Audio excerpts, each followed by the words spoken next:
privilege to introduce to you two legislators who, in my judgment, have taken a lead on the New Jersey transit issue. Obviously, the commuters have been very frustrated, very concerned about the lack of information, and immediately Assemblywoman Munoz and Assemblyman Bucco called for hearings, and they also went to see commuters, talk to commuters, and asked the governor and transit to be more transparent in terms of getting information to the commuters.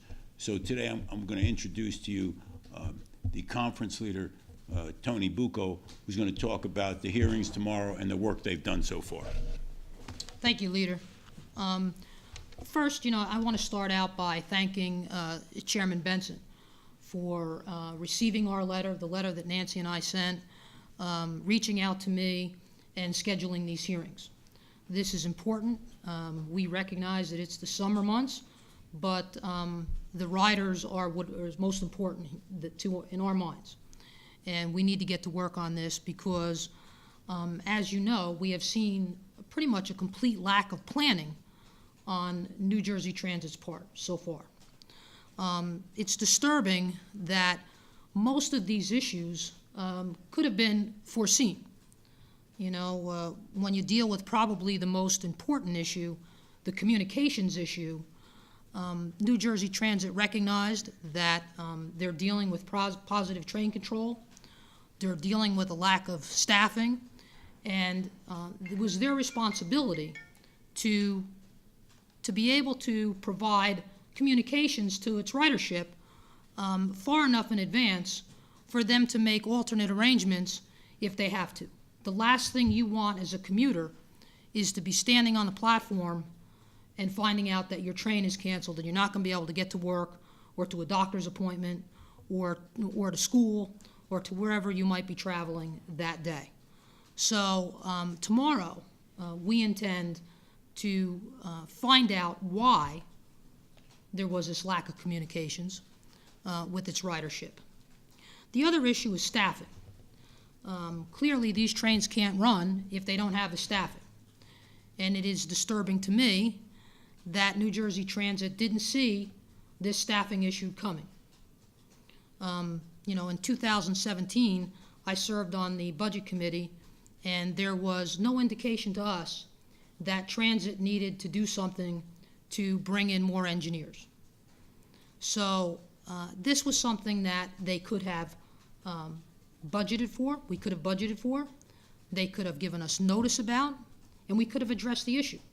When we did the pension and health benefit reforms, I remember on the Budget Committee the head of the state police coming in and saying to us that they foresaw a number of their officers retiring. And as a Budget Committee, we got together and we established a whole series of classes so that the state police could train new officers and not have a shortfall. That's the type of planning that New Jersey Transit should have undertaken.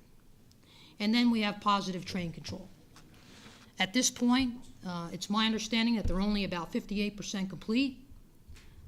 That process has to be completed by December 31st. That is the deadline.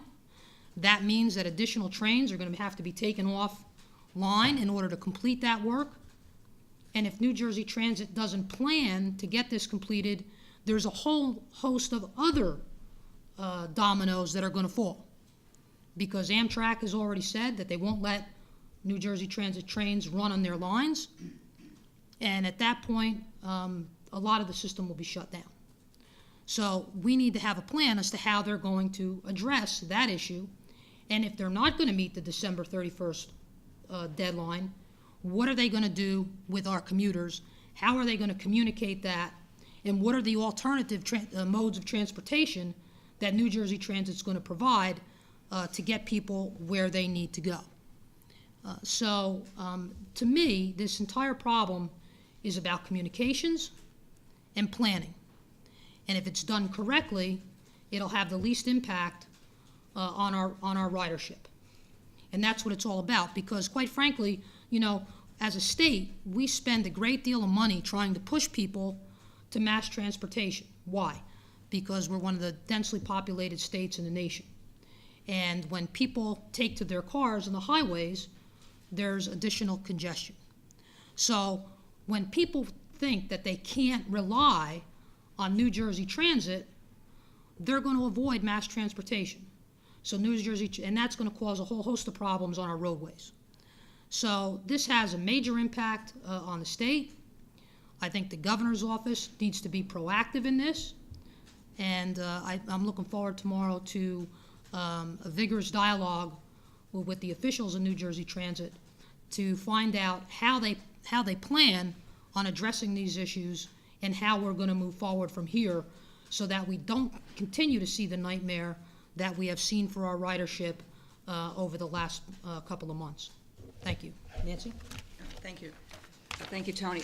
And, I join Leader Bramnick and Assemblyman Bucco in thanking Dan Benson for agreeing to hold these hearings, and I will be taking part in the hearings, even though I am not a member of the Transportation Committee. I requested to be on this hearings last year. This is not a new topic for me. This is an important topic for the constituents who live in my district, who live across the state of New Jersey. And as Assemblyman Bucco said, we have two main problems, which are communication and transparency. And we cannot allow our constituents, our passengers, to be notified on the trains, on the platform that the train has been canceled. I heard this morning on the radio that 8 out of 700 trains, only 8 out of 700 trains being canceled, that's a pretty good batting average. Well, this isn't baseball.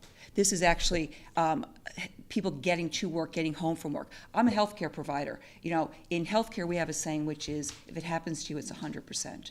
And if it happens to you, it's 100% that you can't get to work on time. And I said, I went last week to the NJ Transit Board meeting, and I said the same things to them that I'm saying to you today, which is, it's not just people going back and forth in and out of New York City, but I live in a town that has a hospital, and so in Summit, New Jersey, and we see people coming off the train in scrubs. They need to get to their jobs on time. So it's, we say I put in a packet of bills last year, which includes the ability to provide for remote communication to do your work from the platform. But what about those people who need to get to work, to actually be physically at a job, that they can't work remotely? So it's about communication. It's about not knowing until the last moment that you're standing on a platform. There was a woman at the board last week who said that she waited for 2.5 hours for a train, and she's been a commuter for 35 years.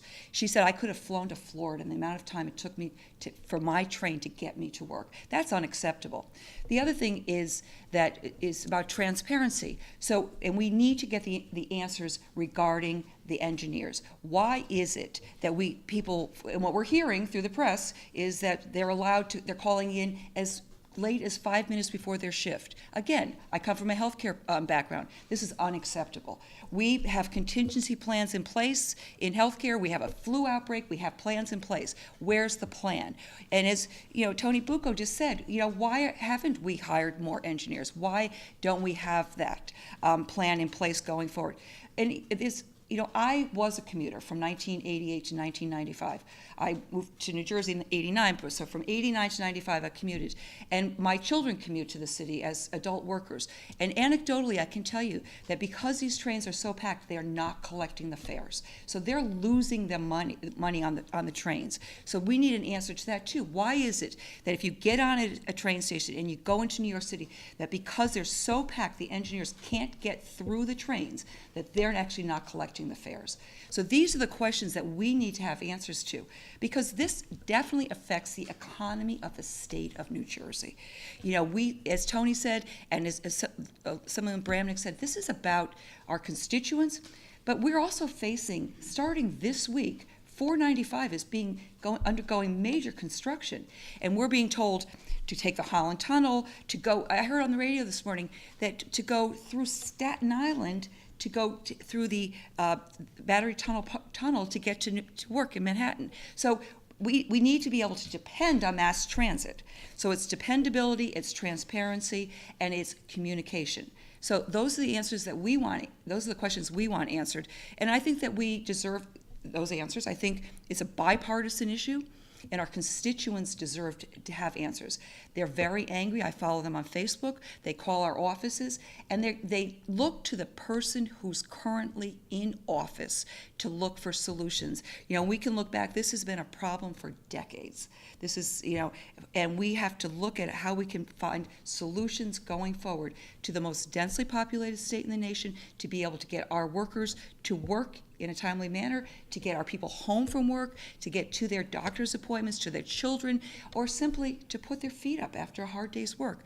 This is what we're looking for, is answers of how we can, you know, do this in a more efficient manner, in a better manner, so we can serve our constituents.